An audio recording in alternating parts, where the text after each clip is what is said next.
Et bonjour à toi, bienvenue dans cet épisode qui va t'expliquer en gros combien ça coûte de gérer une micro-entreprise au quotidien. On va parler des charges, on va parler de cotisations, de frais, de dépenses, au moins que tu puisses un peu budgétiser tout ça.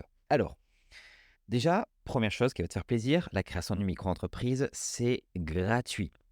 Il y a dans certains cas très spécifiques où il va falloir payer peut-être 8 euros ou 25 euros si tu fais par exemple, tu es agent commercial ou alors si tu es marié ou pacsé avec sous contrat. Là, il va y avoir des petits montants, mais ça, on va y venir dans un autre épisode. Moi, je vais te parler des frais directement en lien avec ton activité, avec via ton chiffre d'affaires directement. Il y a trois choses à payer en micro-entreprise. La première chose, c'est les cotisations sociales, notre fameux URSSAF. Ça, c'est via un pourcentage de ton chiffre d'affaires et tu déclares ton chiffre d'affaires sur le site de l'URSSAF, autoentrepreneur.ursaf.fr, et on va te prélever un petit pourcentage qui dépend de ta catégorie d'activité. Alors tu le déclares, ton chiffre d'affaires, tous les mois ou tous les trimestres, mais moi je te recommande tous les mois. En termes de pourcentage, il y a 12,3% pour les activités de vente de marchandises, 21,20% tout ce qui est prestation de services commercial, artisanal, BIC, et après 21,10% pour la prestation de services BNC, en gros les activités libérales. Il y a après une deuxième chose, c'est les impôts. Les impôts, il y a deux façons de les payer, soit une fois par an, c'est les impositions classiques, en gros ils prennent ton chiffre d'affaires, ils enlèvent une partie. Et après, derrière, ils vont calculer ce que tu leur dois en termes d'impôts. Ils vont mettre sur le barème à tranche de l'impôt. Ça, pareil, j'en ferai un épisode assez spécifique sur le sujet. Ou alors, la deuxième option, c'est d'utiliser le versement libératoire. C'est une option fiscale, en gros, une petite option que tu actives qui te permet de payer un pourcentage fixe de ton chiffre d'affaires, comme les cotisations sociales. Mais là, c'est pour les impôts. Et là, on est à 1% pour la vente de marchandises, 1,7 pour la prestation de service BIC et 2,2% pour la prestation de service BNC, les activités libérales.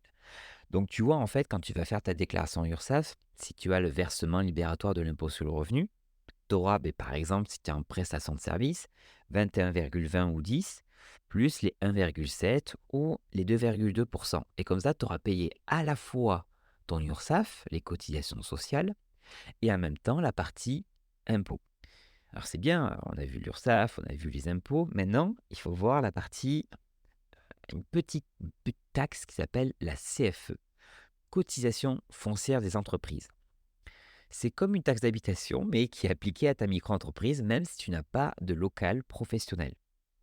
Alors, elle est calculée selon ton chiffre d'affaires de l'année N-2 et aussi selon la localisation de ta micro-entreprise.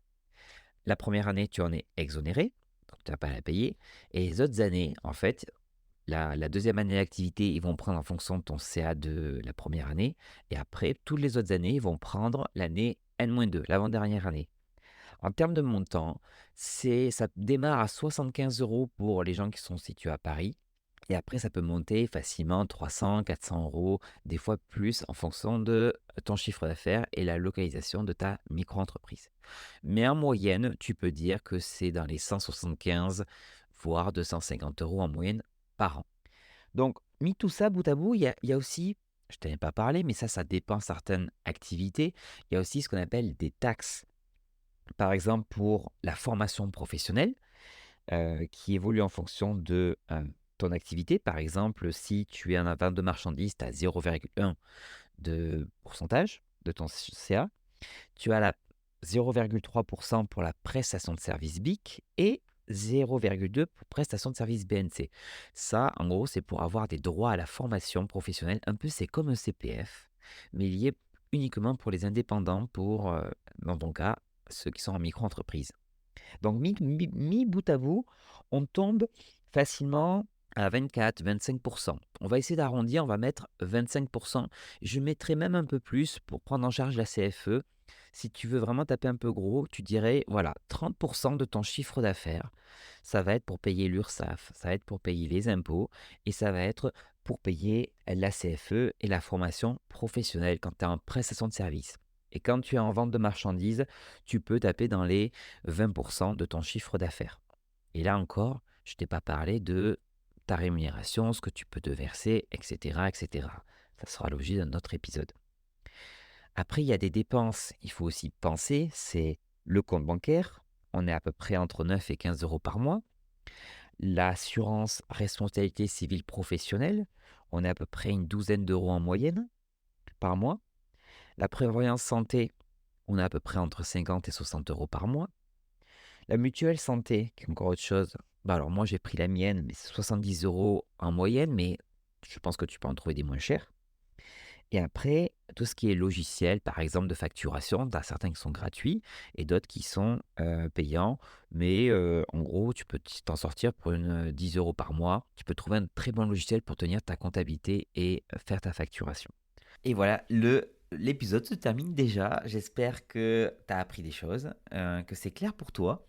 Et si l'épisode t'a plu, n'hésite pas à me faire ton retour, laisser un petit avis, ça me ferait trop, trop, trop plaisir. Voilà, c'était Florian, ton guide sur l'aventure de la micro-entreprise. Et je te dis à très bientôt pour un nouvel épisode sur la micro by Flo. Salut!